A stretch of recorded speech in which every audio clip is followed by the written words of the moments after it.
Hi, I'm Maria Thea Harris or Velo Sews on social media, and today is Sew Over 50 Thursday. Now grab a cuppa and relax with us. Sew Organised Style podcast acknowledges traditional owners of country throughout Australia. We pay our respects to Aboriginal and Torres Strait Islander cultures and to the elders past, present and emerging. Thanks for joining us on Sew Over 50 podcast as we continue with the series featuring men in the Sew Over 50 community. Sew Over 50 intersects with all other communities. James is So Happy was one of the men Sew Over 50 featured this year to show the diversity in the Sew Over 50 community.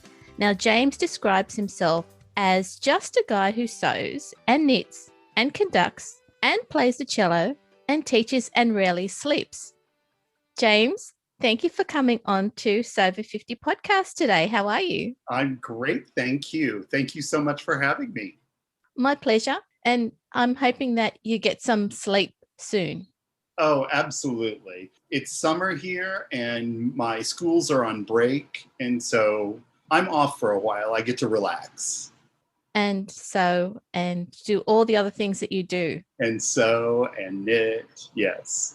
Of all the specialist skills that you have, do you have a favorite? I am at heart and always will be a cellist. It is what I teach, and it is, something I've done since I was 9 years old.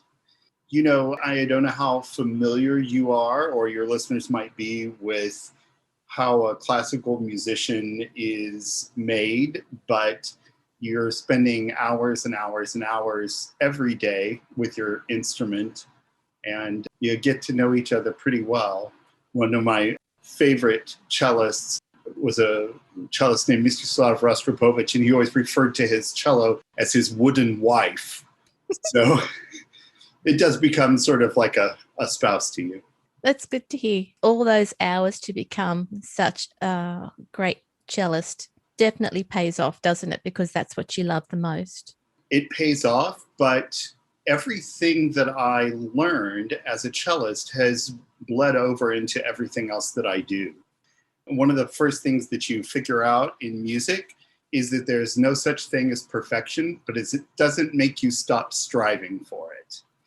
And so you're always looking for ways to improve. And I feel like I bring that into my sewing and my knitting and everything else. That's true. You can aim for perfection and you just keep at it. You just have to not beat yourself up when you don't achieve it. Yes, exactly. Just keep going.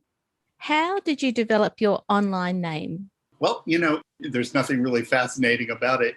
I love that the word sew, can have a double entendre and like sew over 50, Yes. We sew and we're over 50, but we are so over 50. So, it's the same idea. And there's probably a lot of things that I could have put instead of happy. James is so crazy or whatever. But, I don't know about in Australia, but in America, we tend to say somebody is something happy, meaning they're just crazy about it. And so there's that sort of extra layer to it as well. So, and I am a little bit crazy about it. That's creativity in action, isn't it? It is, exactly. So where can we find you online? Is it just Instagram? Yes, I'm on Instagram at James, and then it's _is_ so SEW_happy. So you've trained as a cellist. What made you start sewing?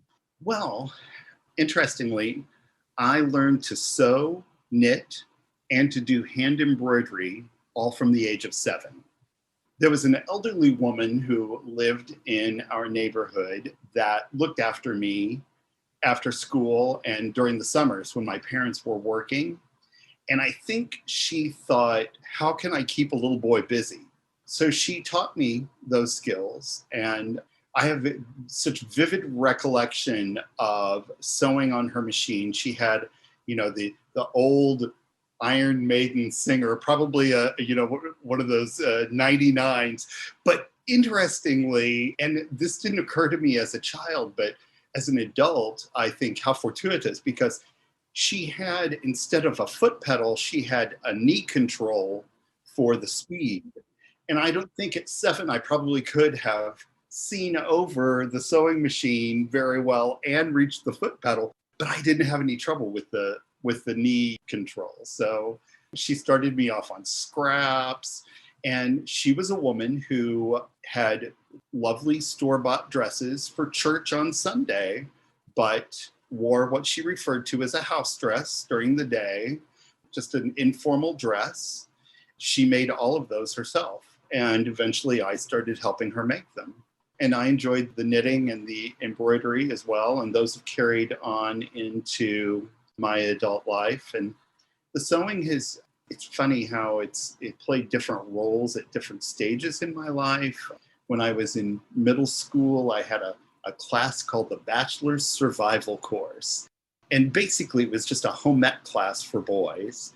And very quickly, the teacher realized that I had sewing skills. And so she had me off helping all the other kids in the class. And then later in high school, flared jeans were very popular, and most of us didn't have any. But I was taking all my friends' jeans and ripping out the side seams and putting godets in to make flares and so on and so forth. And then when I first started performing and trying to make a living as a freelance musician, I used to make ends meet by doing custom window treatments for people, which honestly doesn't even really feel like sewing because it's mostly straight lines. It's more about measuring and cutting than anything. But still, it's always kind of played this role.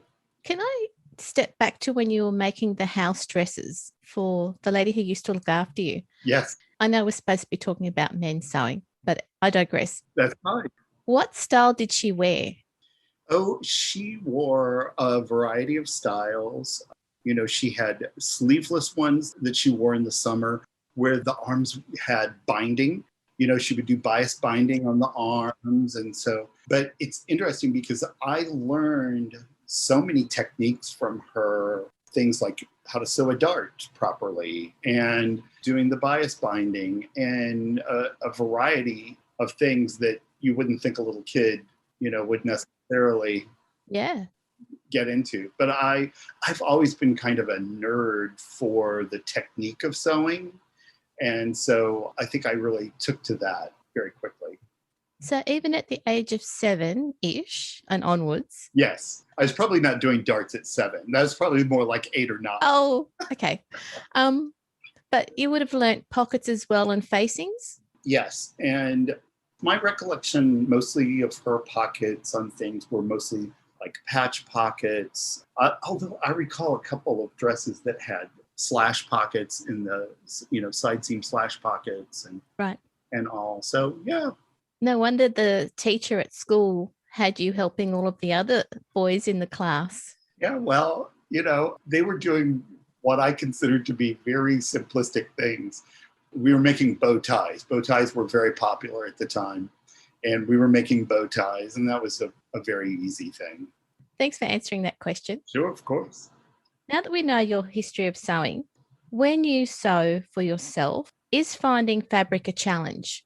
Finding fabric is a challenge on a number of levels, really. First of all, I live in the Midwest of America, and this is very much quilting country. And so a lot of the fabric stores around here carry a great deal of quilting fabric, but they don't necessarily carry very much in the way of garment fabric. And I have, between that and the fact that a man in a fabric store is not always a pleasant trip, I've taken to sourcing my fabric from online sources.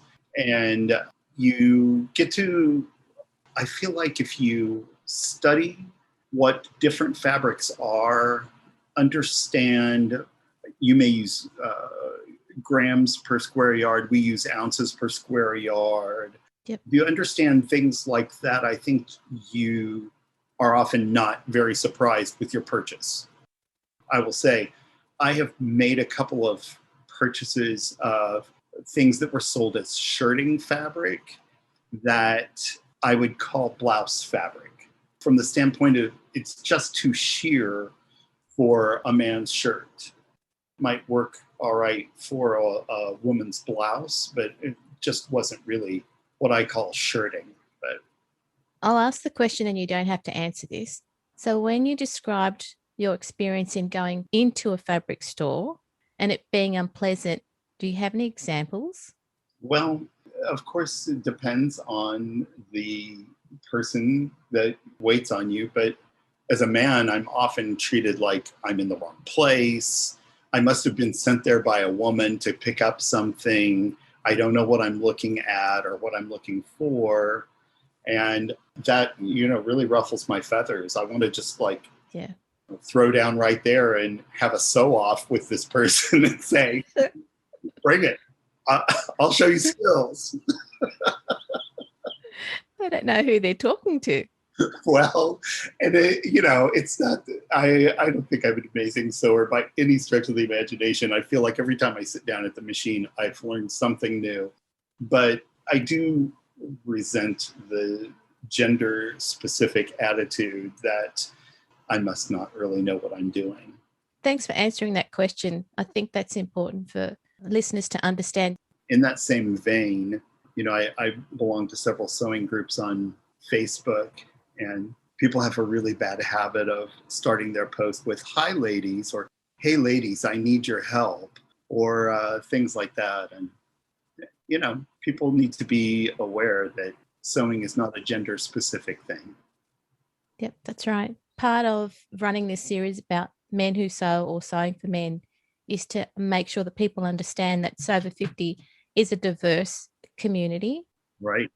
It intersects with lots of people. So I'm not saying specific communities, but everybody. I appreciate it.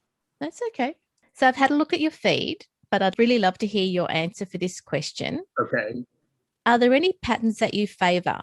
Are there any patterns that I favor? Well, I have my sort of go-to dress shirt pattern is the all-day shirt by Liesel and Company. It's just a very nicely drafted, very sort of simplistic dress shirt that can be modified in a number of different ways. So it makes it very hackable, if you will. But I am absolutely in love with Elba Textiles patterns.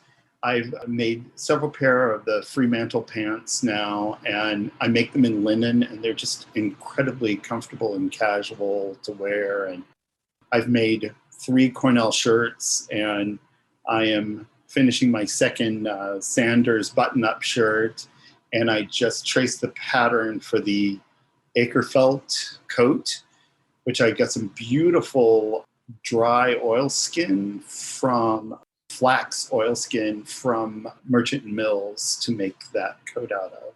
So I'm a huge fan of her patterns, and they're both beautifully drafted. The directions, the way she does things is very much the way I do things, and so it feels very homey to me in that respect. And the best part of it is they're clothes that I love to wear because they're just nice and comfortable and casual, and they're great. You've talked about these favorite patterns. Has it been a challenge to find men's sewing patterns for you that you want to wear? Well, I think it's important for everyone to recognize that there are only so many things that you really can do with a man's shirt. When you look at a woman's blouse, there are so many things that you can do differently, with a tuxedo front, a placket front, a pussy bow, different types of sleeves, dolman sleeves, big puff sleeves, all different kinds of things like that, that a man's shirt just doesn't quite lend itself as well to. And so what I find is I buy patterns and then I look at them and I think, I should have just bought one pattern because there's such a huge similarity between them that I wonder if there's really much point in making all of them. So that's why I'm really happy when I find something that's unique. like the elbow textile patterns are, they're very unique. They're outside of, your everyday man's button-up shirt. So I'm always excited when I find things like that because I'm always very happy to try new things. I noticed on your feed that at the moment you're going through a period of making shirts with striped fabrics. Yes, although the shirt that I'm working on right now is solid gray. I don't think I've ever made a solid gray shirt before. I've made a number of black shirts because I make the shirts usually that I perform in. But I don't know why I was really fascinated with this fabric. And as I'm cutting it out, I'm thinking to myself, this is so not what I usually sew, but I'm loving it. It's great. Is it freeing having a solid fabric rather than stripes to work with? Oh my gosh, yes. Because when I'm working with a stripe or a plaid, because I like plaids a lot too, but when I'm working with them, I feel a pressure, not just to pattern match, but to pattern match creatively. And with this, all I worried about was if I was on grain. It's on grain. Good. Just cut it out. It doesn't matter. That's so refreshing to hear. Oh, yes. It was very freeing, really. What sewing technique should people learn when it comes to sewing men's clothing? So we're talking people who haven't tried sewing men's clothes before. I think if you are interested in sewing a man's shirt, you need to not underestimate a collar. A collar looks like a very simple piece, but a collar is one of the most noticeable, one of the things that your eye goes to first in a shirt. And if your collar is uneven or if your points are not pulled beautifully, things like that, it can really make the difference in, somebody's perception of the quality of your shirt.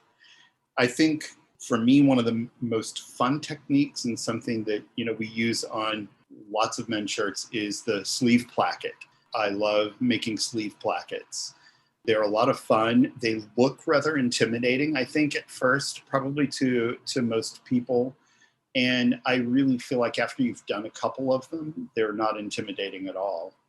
I highly, highly recommend, and this is, I know a lot of people would just cringe at the thought of this, but I highly recommend taking scrap fabric and practicing making a collar. Practice doing a sleeve placket. Don't just cut up 3 yards of beautiful fabric and hope that you can make it through the placket and that it looks okay. You want to have a certain level of skill before you tackle it, I feel like. And that's probably the cellist in me because, I wouldn't walk out on stage without having practiced, right? And so Right. I kind of feel like it's always a good idea to take these techniques, and especially, like a sleeve placket can be a bit cumbersome when you're putting it on a whole sleeve, on a long sleeve, or, when you're attaching a collar to the body of a shirt, you're wrestling the whole body of the shirt.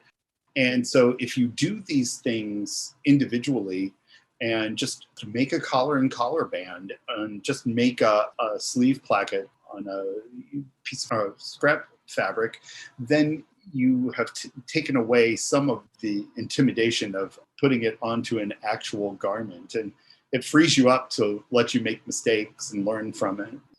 So it's almost like the practice is embedding the muscle memory that you would have when you're trying to perfect a skill when you're doing the placket or the shirt collar. So do you recommend that people have a template or they practice on the pattern that they've got? Are you talking about with a sleeve placket specifically? Yeah. Specifically with a sleeve placket, I use a template for most plackets that I do.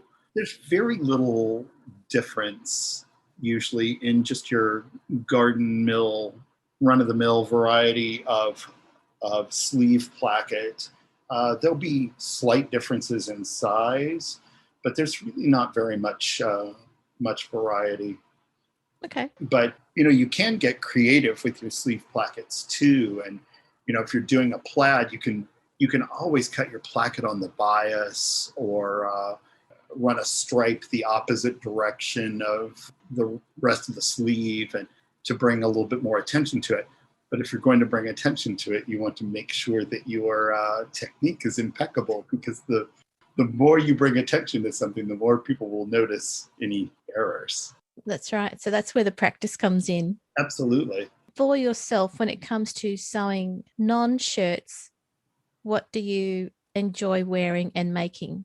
I have made probably 7 pair now of True Bias's Hudson jogger. They're just the most, it's another very beautifully drafted pattern. They're extraordinarily comfortable. Winters here in St. Louis are very cold, so making them out of fleece is a nice thing to have to wear around the house during the day. I would say that's probably my next big thing, would be that. When did you discover the Sew Over 50 community? I think it was probably 6 or 8 months ago. I honestly don't even remember exactly how, except that I remember that someone said, "Oh, you should use this hashtag." And I hadn't actually discovered the community yet. And then once I did, I thoroughly enjoyed it. And you guys do such a wonderful job of displaying everyone's work and getting it out there for everyone, both in the stories and in, the multi-picture posts and things like that. I've just gotten in the habit now of including that hashtag in almost everything that I do, just because I figure that's an important community to me. So. And that's thanks to the work behind the scenes from Judith and Sandy. They've been doing this for almost 3 years now, and the community's just grown and grown. Yes. And, I look at these things, and some of these people have tremendous skills. And it's very inspiring to me to look at everyone's work and know we're kind of all in the same boat. Yeah. You've started your sewing journey at the age of 7, so you've got decades of sewing experience behind you. Yes, I do. Although sometimes I do something and I think, have I ever sewn before? Just before we started this interview, I was madly trying to wipe blood out of the neck of a shirt because I was hand sewing the inside of the neckband closed and pricked myself with a needle and didn't even realize it. That's how you know you're an old sewer. You don't even know you pricked yourself with the needle until you find the pool of blood on your garment that you're making. For me, it always seems to happen if I'm working on a white or like a very pale fabric. I just, like when you go to an Italian restaurant and you wear a white shirt, it's like, you idiot, you're going to get stains on it. Exactly. Yeah. Okay, so here's my final question. Okay. What advice would you give people who are about to start making men's clothes? I think that, when I think back to when I started learning to sew versus now and the advent of YouTube and Craftsy and just, the tremendous resources that people have now, I would say use those resources and don't just look at one thing. There are dozens of ways to put a collar on a shirt. There are dozens of ways to put cuffs on a sleeve. And the important thing to remember is to be open to trying new things, but as you try things, sort of make these mental notes. This is working for me. This isn't working for me. And eventually, after you've done several, you come up with your own method that's probably a conglomeration of 4 or 5 different things that you've seen, but that's what works for you. And so there's that. I would say also that you cannot pay too much attention to details in sewing. I mentioned earlier that if your collar isn't pristine, that's right where the eye goes. You have to do a lot of top stitching on a man's shirt. And so that's a skill that you really want to develop. And again, it just goes back to the very basic skill of, can you sew a straight line? And you think, well, of course you can. That's ridiculous. But when you've got some lumpy fabric under the foot and, and you've got to make these phone calls and answer these emails and you've got all this and that pulling at you in different directions, I think basic skills are really essential. And I think that the other thing that people underestimate that I think is really important in making, well, really, I can only speak for men's clothing, but I really think it's probably for everyone's clothing, is I don't think a lot of people press enough, and it's time consuming to get up from the machine and go press, but it makes an enormous difference in the end product when you take time for those things. And I've noticed in your workspace, you've got a really good iron right next to where your sewing machines are. So that sort of helps, making sure that you've got an area that having it all as close as possible. It's a few steps away, which is good. I mean, I don't have to go to another room, but I'm also bad about not getting up. Like I would just sit at the sewing machine for hours and hours, and that's not good for you either. So, that's one of the reasons why I have it set up the way that I do, so that I do stand up and take a few steps over. It gives me a little break from hunching over the machine and a break on my back. I always crack up when I see in these sewing groups, people say, I need a new sewing chair. What sewing chair should I get? Well, nobody can answer that for you because I don't know how you sit at the machine. I don't know if your machine is sunk into the table or up on top of the table. I don't know if you sit back, if you lean forward. I don't know what type of body you have. Nobody can really answer that for you. You have to find what's comfortable for you and work with that. I'm not someone, I sit on a stool when I sew. I keep my back fairly straight, but I lean slightly forward, and I don't understand people who sit back to sew. I've got to get right in the middle of it, probably because of my old failing eyes, but I've got to get my eyes right down to see what's happening. But yeah, I mean, everybody has a different means of doing that, but there are certain things that I think that we all need to be cognizant of. My cutting table is just above my hip height. And I think that that's a really important thing, that you're not bending too low when you're cutting out fabric.